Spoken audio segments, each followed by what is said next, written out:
بسم اللہ الرحمن الرحیم۔ السلام علیکم یا علی علیہ السلام مدد۔ یہ ایک سوال جو ہے نا، عموماً اہل تسنن کی طرف سے، اہل سنت بھائیوں کی طرف سے شیعوں کے اوپر کیا جاتا ہے کہ آپ امام علی علیہ السلام کی اور 12 اماموں کی امامت قرآن مجید سے دکھاؤ، قرآن مجید سے یہ امامت ثابت کرو۔ اس کے اوپر میں پہلے سے ایک وائس ریکارڈنگ کروا چکا تھا، اور اس میں ہم نے سورہ بقرہ کی آیت نمبر 124 کے حوالے سے بتایا تھا کہ اللہ تعالیٰ نے حضرت ابراہیم علیہ السلام کا کچھ کلمات سے امتحان لیا، اور جب وہ اس کلمات میں کامیاب ہو گئے، اس امتحان میں کامیاب ہو گئے، تو اللہ تعالیٰ نے کہا کہ میں تمہیں انسانوں کا امام بناتا ہوں۔ فوراً ابراہیم علیہ السلام نے کہا کہ اے اللہ میری ذریت میں بھی امام بنانا۔ اللہ تعالیٰ نے فرمایا کہ ٹھیک ہے، میرا یہ وعدہ ظالموں کے ساتھ نہیں ہوگا، تمہاری ذریت میں امام بناؤں گا لیکن ظالموں کو نہیں بناؤں گا۔ یہ آیت واضح کرتی ہے ائمہ تحریم کی امامت کے اوپر کہ جو بھی امام ہوگا وہ ذریت ابراہیم میں سے ہوگا، ابراہیم علیہ السلام کی اولاد میں سے ہوگا، ابراہیم علیہ السلام کی نسل میں سے ہوگا۔ ابراہیم علیہ السلام کے 2 بیٹے تھے، ایک اسماعیل علیہ السلام اور ایک اسحاق علیہ السلام۔ اور سورہ انعام کی آیت نمبر 87 اور 88 کے حوالے سے میں پہلے آپ لوگوں کی خدمت میں عرض کر چکا تھا، اور انشاءاللہ بھی آج بھی اس کے اوپر تھوڑی سی گفتگو کریں گے کہ اس میں اللہ تعالیٰ نے 12 انبیاء کے نام لے کر بتایا کہ یہ امام ہے، یعنی 12 امام جو ہے وہ ابراہیم اسحاق علیہ السلام کی اولاد میں سے دیے ہیں۔ تو جس طرح 12 امام اسحاق علیہ السلام کی اولاد میں سے ہیں، اسی طریقے سے 12 امام کو لا محالہ اسماعیل علیہ السلام کی اولاد میں سے بھی ہونا چاہیے، کیونکہ وعدہ اللہ تعالیٰ نے کیا ہے کہ تمہاری ذریت میں بناؤں گا۔ ذریت ان کی 2 بیٹوں سے چلی ہے، اسماعیل سے بھی اور اسحاق سے بھی۔ تو دونوں کی بیٹوں، جب ایک بیٹے کی نسل میں 12 امام ہیں تو دوسرے بیٹے کی نسل میں بھی 12 امام ہونے چاہیے، تبھی اللہ تعالیٰ کا وعدہ پورا ہوتا ہے۔ یہ آیت ہم نے پیش کی تھی اور اس کے حوالے سے اچھی خاصی ڈسکشن بھی ہوئی تھی، اور اس کے بعد پھر میں نے بہت ساری احادیث بھی دکھائی تھی، اہل سنت کی کتابوں سے حدیثیں دکھائی تھی، اور اس میں 12 اماموں کے نام بتائے تھے کہ خود اہل سنت کے علماء نے لکھا ہے کہ وہ 12 امام یہ ہوں گے، اور ان میں پہلے امام علی علیہ السلام، پھر امام حسن، پھر امام حسین، اور آخری امام محمد مہدی علیہ السلام تھے۔ لیکن ہمارے بعض ساتھیوں نے پھر سوال کیا کہ یہ تو بس ایک آیت ہے، اور یہ آیت بھی جو ہے وہ نص کے طور پر نہیں ہے، کہ جس میں نص سے قرآن نہیں ہے۔ تو آج میں آپ لوگوں کی خدمت میں قرآن مجید کی وہ آیات پیش کرتا ہوں کہ جس میں لفظ امام بھی آیا ہوا ہے، اور وہ ائمہ تحریم کے بارے میں بھی ہے، اور پھر اس کے بعد وہ آیات پیش کروں گا کہ جو ائمہ تحریم کی امامت کے حوالے سے ہیں، لیکن اس میں لفظ امام نہیں ہے۔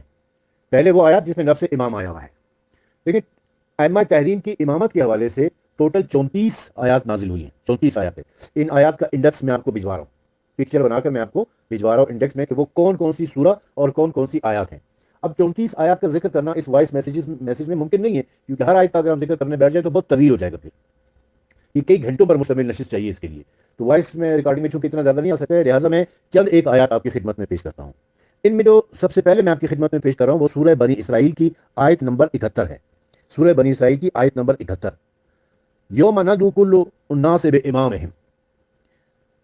اس دن کو یاد کرو کہ جب ہم سب لوگوں کو ان کے امام کے ساتھ بلائیں گے، یعنی قیامت کے دن کی بات ہو رہی ہے کہ قیامت کے دن ہم ہر انسان کو، ہر شخص کو اس کے امام کے ساتھ بلائیں گے۔ تو میرا اہل سنت بھائیوں سے سوال ہے کہ آپ لوگ بتا سکتے ہیں کہ آپ کا امام کون ہے جس کے ساتھ آپ کو بلایا جائے گا؟ ہم تو بڑے فخر سے کہتے ہیں کہ ہمارا امام علی ہے، ہمیں علی علیہ السلام کے ساتھ بلایا جائے گا، یا ہمارے 12 امام ہیں، اور ہر دور کے جو شیعہ گزرے ہیں وہ اپنے دور کے امام کا نام لیں گے، جیسے جو ہمارا بھی دور ہے جس میں ہم زندہ ہیں، تو یہ امام محمد مہدی علیہ السلام کی امامت کا دور ہے، تو ہم تو امام مہدی علیہ السلام کے ساتھ قیامت کے دن اٹھائے جائیں گے۔ آپ بتا سکتے ہیں کہ آپ کس کے ساتھ اٹھائے جائیں گے؟ آپ کا امام کون ہے؟ آپ کس کے ساتھ اٹھنا پسند کریں گے؟ ابو حنیفہ کے ساتھ، مالک کے ساتھ، حنبل کے ساتھ، شافعی کے ساتھ، بخاری کے ساتھ، مسلم کے ساتھ، ابن ماجہ کے ساتھ، نسائی کے ساتھ، کس کے ساتھ آپ اٹھنا پسند کریں گے؟ اس آیت کی تفسیر میں امام محمد باقر علیہ السلام سے منقول ہے کہ جس وقت یہ آیت نازل ہوئی تو مسلمانوں نے عرض کیا کہ یا رسول اللہ، کیا آپ کل آدمیوں کے امام نہیں ہیں؟ آپ نے فرمایا کہ میں کل آدمیوں کی طرف خدا کا رسول ہوں، لیکن ان قریب میرے بعد خدا کی طرف سے میری اہل بیت میں سے کل آدمیوں کے امام بھی مقرر کیے جائیں گے، جو آدمیوں پر اپنا حق ثابت کر دیں گے، پھر بھی جھٹلائے جائیں گے، اور کفر و ضلالت کے امام اور ان کے پیروکار ان اصلی اماموں پر ظلم کریں گے۔ بس جو شخص ان حقیقی اماموں سے دوستی رکھے گا اور ان کا اتباع کرے گا اور ان کی تصدیق کرے گا، بس وہ مجھ سے ہے اور میرے ساتھ ہوگا، اور ان قریب مجھ سے آ ملے گا۔ اور غور سے سن لو کہ جو شخص ان برحق اماموں پر ظلم کرے گا وہ اور ان کی تکذیب کرے گا، بس وہ نہ مجھ سے ہوگا اور نہ مجھ سے اس کا کوئی واسطہ ہوگا۔ یہ پہلی آیت میں نے پیش کی، سورہ بنی اسرائیل کی آیت نمبر 71۔ اب ہم آ جاتے ہیں دوسری آیت کی طرف، یہ ہے سورہ فرقان کی آیت نمبر 74۔ سورہ فرقان کی آیت نمبر 74، اس میں اللہ تعالیٰ فرماتا ہے کہ اور وہ لوگ جو کہتے ہیں کہ اے ہمارے پروردگار، ہماری بیویوں اور ہماری اولادوں سے آنکھوں کو ٹھنڈک عطا فرما اور ہمیں متقیوں کے لیے امام بنا، وجعلنا للمتقین اماما، ہمیں متقیوں کے لیے امام بنا۔ اس آیت سے پتہ چلتا ہے کہ متقیوں کا امام کوئی نہ کوئی ہوتا ہے، غیر متقیوں کا ہو یا نہ ہو، لیکن متقیوں کا امام ہوتا ہے۔ اسی لیے ہمارے علیہ السلام کو کہتے ہیں امیر المتقین، امام المتقین، یہ متقیوں کے امام ہے۔ اور یہ خطاب ہم نے نہیں دیا ہے، یہ رسول اکرم صلی اللہ علیہ وآلہ وسلم نے اسی آیت کی تفسیر میں کہا تھا کہ متقیوں کی جس امام کا ذکر قرآن مجید میں اللہ تعالیٰ نے سورہ فرقان کی آیت نمبر 74 میں فرمایا ہے، اس امام سے مراد امام علی علیہ السلام ہے۔ علی علیہ السلام امام المتقین ہے، متقیوں کے امام ہیں۔ اسی آیت میں آگے چل کے اللہ تعالیٰ فرماتا ہے یہ لوگ صبر کے بدلے میں بالا خانے دیے جائیں گے، اور اس میں انہیں زندگی اور سلامتی کی دعا دی جائے گی۔ یعنی یہ صبر کریں گے، ان کے اوپر ظلم ہوں گے، مظالم ہوں گے، ان سے ان کا حق چھینا جائے گا، لیکن یہ صبر کریں گے، اور اس کے بدلے میں انہیں بالا خانے یعنی جنت میں دیے جائیں گے۔ وہ اس میں ہمیشہ رہیں گے۔ وہ کیا ہی اچھا ٹھکانہ ہے، اور کیا قیام کرنے کا بہترین مقام ہے۔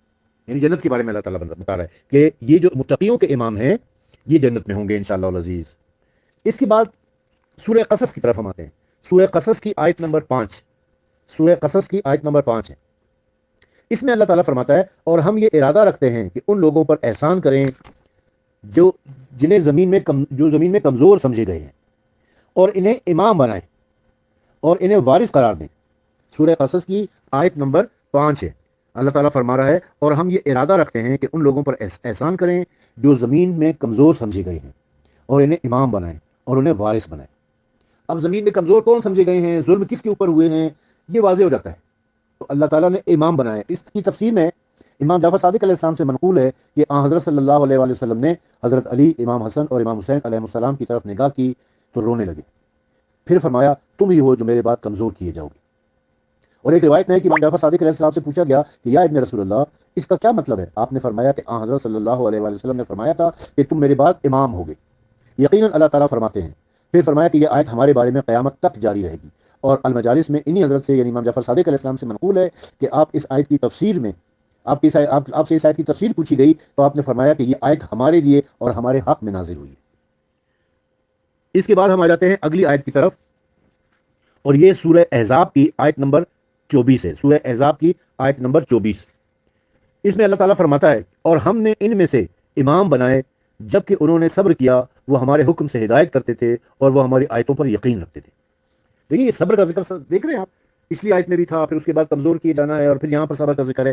سورہ احزاب کی آیت نمبر 24، اس آیت کی تفسیر میں لکھا ہے کہ معصوم علیہ السلام نے فرمایا کہ چونکہ علم خدا میں گزر چکا ہے کہ آل محمد صلی اللہ علیہ وآلہ وسلم پر جو بھی مصیبتیں پڑیں گی ان پر صبر کریں گے، انہی حضرات کو امام مقرر فرمایا ہے۔ یہ اس آیت کی بھی میں پوری آپ کو جو ہے نا پیج انشاءاللہ اس کا سینڈ کر رہا ہوں، آپ اس کو ملاحظہ فرمائیں گے انشاءاللہ۔ اس کے بعد ہم اگلی آیت کی طرف آتے ہیں، اور یہ سورہ فاطر کی آیت نمبر 24 ہے۔ سورہ فاطر کی آیت نمبر 24، اس میں گو کہ لفظ امام نہیں ہے، لیکن اس میں واضح ہو جاتا ہے۔ کیا کہتا ہے؟ اللہ تعالیٰ فرماتا ہے کہ یقیناً ہم نے تمہیں حق کے ساتھ بشارت دینے والا اور ڈرانے والا بنا کر بھیجا ہے، اور کوئی امت ایسی نہیں مگر یہ کہ اس میں کوئی ڈرانے والا نہ گزرا ہو۔ یعنی ہر امت میں اللہ تعالیٰ نے ایک ڈرانے والے کو بھیجا ہے۔ ڈرانے والے سے معلوم ہوتی ہے ڈرانے والا کون ہوتا ہے؟ وہ حجت خدا، وہ نبی کی صورت میں ہو، رسول کی صورت میں ہو، امام کی صورت میں ہو، یا نبی کے وصی کی صورت میں ہو۔ اس آیت کی تفسیر میں تفسیر صافی میں ہے کہ یہ ڈرانے والا یا نبی ہوا ہے یا نبی کا وصی ہوا ہے۔ اور تفسیر قمی میں ہے کہ اس آیت کا مطلب یہ ہے کہ ہر زمانے میں ایک امام رہتا ہے۔ کافی میں امام محمد باقر علیہ السلام سے منقول ہے کہ حضرت صلی اللہ علیہ وسلم نے انتقال نہیں فرمایا جب تک کہ حکم خدا سے آئندہ کے لیے ڈرانے والا مقرر نہ کر دیا۔ پھر اگر کوئی یہ کہے کہ ایسا نہیں ہوا تو گویا حضرت صلی اللہ علیہ وسلم نے اپنی امت کے ان پر آدمیوں کو جو اس وقت اپنے آبا و اجداد کے صلب میں تھے ضائع کر دیا ہے۔ کسی نے عرض کیا کہ قرآن مجید ان کے لیے کافی نہیں ہے؟ فرمایا ضرور کافی ہے، بشرط یہ کہ اس کی مفسر کو معلوم کر لے کہ مفسر کون ہے اس کا۔ پھر عرض کیا گیا کہ کیا جناب رسالت امام صلی اللہ علیہ وسلم نے اس کی تفسیر نہیں فرمائی؟ فرمایا کما حقا، تفسیر تو ایک شخص کے لیے فرمائی تھی، یعنی امام علی علیہ السلام کے لیے، رہی باقی امت ان کے لیے اس شخص کی کما حقا تفسیر فرما دی تھی، یعنی اس کی عظمت اور نشان جتلا دی تھی، اور وہ شخصیت وہ بزرگوار امام علی ابن ابی طالب علیہ السلام ہے۔ یہ سورہ فاطر کی آیت نمبر 24 کی۔ اب اس کے بعد ہم آ جاتے ہیں سورہ یاسین کی طرف۔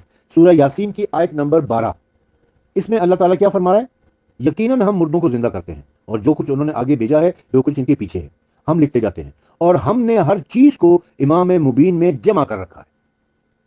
وَكُلَّ شَيْءٍ أَحْصَيْنَاهُ فِي إِمَامٍ مُبِينٍ، امام مبین میں جمع کر رکھا ہے۔ میں اپنے اہل سنت بھائیوں سے کہتا ہوں کہ آپ ذرا آپ اپنے قرآن گھر میں جو قرآن مجید ہے نا اس کا ترجمہ اٹھا کے پڑھیں کہ آپ کے مولوی نے امام مبین کا کیا ترجمہ کر رکھا ہے۔ لفظ امام، امام مبین اس آیت کے اندر آیا ہوا ہے. اور امام مبین کون ہے؟ امیر المومنین علی علیہ السلام سے منقول ہے کہ انہوں نے فرمایا کہ خدا کی قسم وہ امام مبین میں ہوں، میں حق و باطل کو صاف صاف بیان کر دیتا ہوں، اور میں نے یہ عہدہ جناب رسالت مآب صلی اللہ علیہ وآلہ وسلم سے وراثتاً پایا ہے.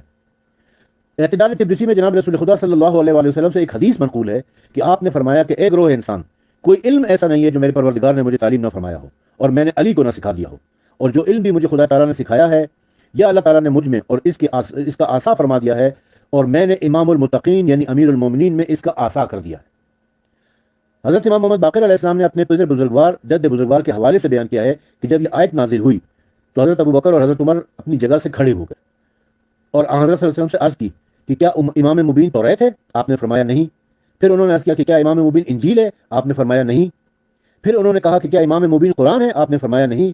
اس کے بعد حضرت صلی اللہ علیہ وسلم نے حضرت امیر المومنین علی ابن ابی طالب کی طرف متوجہ ہوئے اور فرمایا کہ یہ ہے امام مبین، خداوند عالم نے جن کی ذات میں تمام چیزوں کا علم احاطہ کر رکھا ہے، یہ امام مبین امام علی علیہ السلام ہے.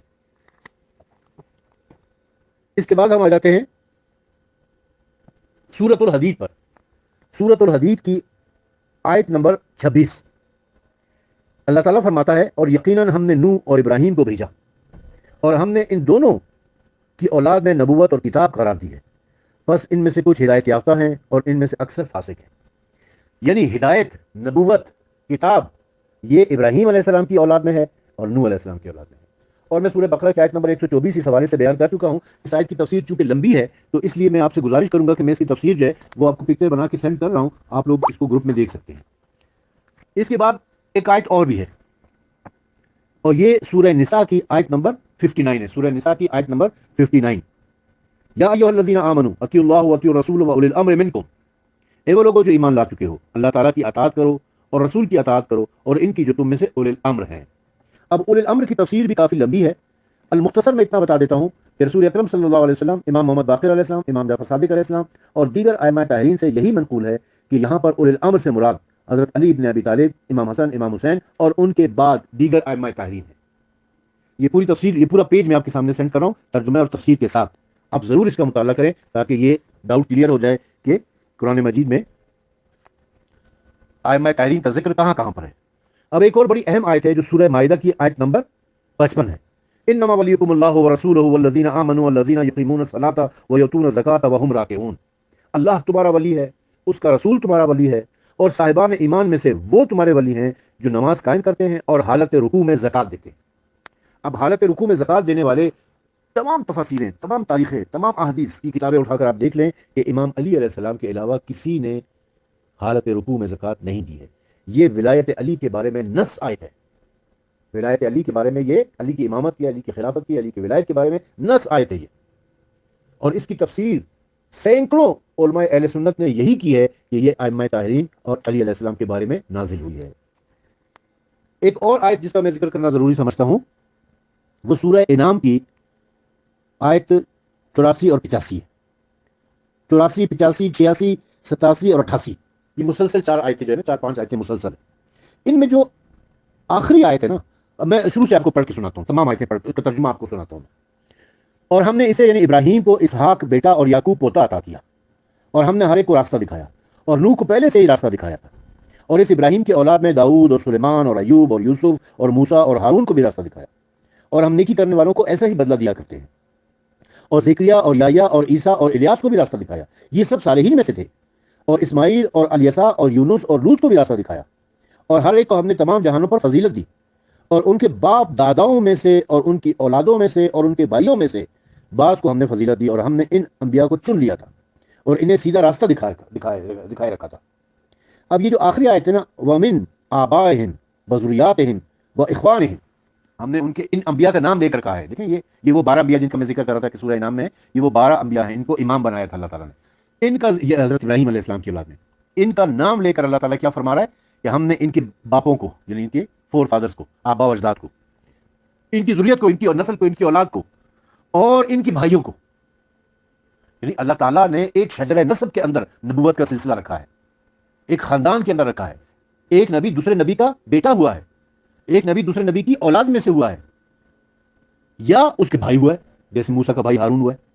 تو ہدایت کا سلسلہ، اللہ تعالیٰ کی حجت، وہ ہمیشہ ایک خاندان میں رہی ہے، کبھی بھی اس خاندان سے، اس شجرے سے، اس چین سے باہر نہیں گئی ہے.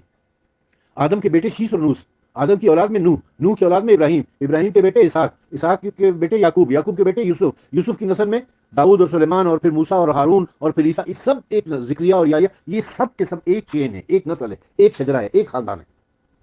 حیرت کی بات یہ ہے کہ جب رسول اکرم صلی اللہ علیہ وسلم کی جانشینی کی بات آتی ہے تو وہاں اولاد کو چھوڑ دیا جاتا ہے، وہاں بھائی کو چھوڑ دیا جاتا ہے، اور اہل غیروں میں چلے جاتے ہیں. اور اس کے بعد جو ایک نص آیت اور میں آپ کی خدمت میں عرض کر رہا ہوں، وہ کیا ہے؟ یا ایھا الرسول بلغ ما انزل علیک من ربک، اے میرے حبیب اعلان کر دیں اس بات کا، اس بات کا. اس آیت کے بارے میں علامہ جلال الدین سیوطی جو اہل سنت کے عالم ہیں، انہوں نے اپنی کتاب تفسیر در منصور میں لکھا ہے کہ ہم رسول اکرم صلی اللہ علیہ وآلہ وسلم کے زمانے میں اس آیت کو اس طرح پڑھا کرتے تھے: یا ایھا الرسول بلغ ما انزل علیک من ربک ان علی مولا المؤمنین، اے میرے حبیب، اے میرے رسول، اس بات کا اعلان کر دیں جو آپ کے رب کی طرف سے نازل ہوئی ہے کہ علی مومنین کے مولا ہیں. اور لفظ مولا کے معنی بڑے وسیع ہیں. اس لفظ مولا کے اندر امامت بھی ہے، ولایت بھی ہے، خلافت بھی ہے. چونکہ میرا یہ وائس میسج کافی لمبا ہو گیا ہے، میں اسے مختصر کرتا ہوں. انشاءاللہ میں کسی دن اسی طرح وائس ریکارڈنگ میں آپ لوگوں کو یہ بتاؤں گا کہ لفظ مولا کے معنی کیا ہیں اور اس کا احاطہ کتنا بڑا ہے، اور اس کے اندر کیا کیا چیزیں، کون کون سے عہدے اس کے اندر آتے ہیں. کیونکہ لفظ مولا اللہ کے بارے میں بھی استعمال ہوا ہے، رسول اللہ کے بارے میں بھی استعمال ہوا ہے، اور علی علیہ السلام کے بارے میں بھی. تو آج میں نے آپ کو قرآن مجید سے امامت کے حوالے سے 34 آیت میں سے 8 آیتیں پیش کی ہیں، اور یہ نص آیتیں ہیں جو ائمہ تحرین اور علی علیہ السلام کی امامت کے بارے میں ہیں. وآخر دعوانا ان الحمد للہ رب العالمین.